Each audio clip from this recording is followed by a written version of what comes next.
Sudan says it has signed a deal to settle claims related to the bombing of the USS Cole 20 years ago, a move that could end lawsuits filed by victims and their families and also improve Sudan's chances of getting off the U.S. list of state sponsors of terrorism. Sudan's transitional government has made it a priority to get off that punitive list since it took charge last spring. In a statement, Sudan's justice minister said Sudan is not taking responsibility but it is doing this to meet U.S. demands. NPR's Ader Peralta reports from Nairobi. Sudan has also said it will pay the victims of the 1998 U.S. embassy bombings in Nairobi and Tanzania. The transitional government says it wants to normalize relations with the U.S. and the rest of the world, part of its plan to give a new spark to the country's economy and ease its staggering debt. It also says any possible ties to the USS Cole attack occurred under the old regime led by former dictator and accused war criminal Omar al-Bashir. The guided missile destroyer was attacked on October 12, 2000, after it entered the port of Aden, in Yemen, to refuel.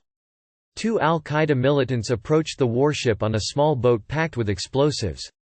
A blast blew a gaping hole in the ship's side, killing 17 Americans and wounding dozens more. Sudan's government, widely seen as a haven for terrorists, was accused of providing material support for the USS Cole attack.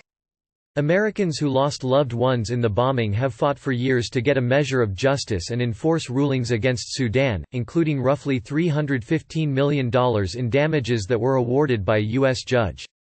But the U.S. Supreme Court threw out that judgment last year, agreeing with attorneys from both Sudan and the U.S. government who said the lawsuit should have been mailed to Sudan's foreign ministry in Khartoum rather than to its embassy in Washington. Weeks after the U.S. High Court's ruling, al-Bashir was ousted from power by Sudan's military, following months of protests. Since then, it's been led by a mixed council of civilian and leaders. In another sign of Sudan's attempts to improve its global standing, the transitional government said Wednesday that it would agree to a long-standing request from the International Criminal Court to hand over al-Bashir and others who are accused of committing crimes against humanity and genocide in Darfur.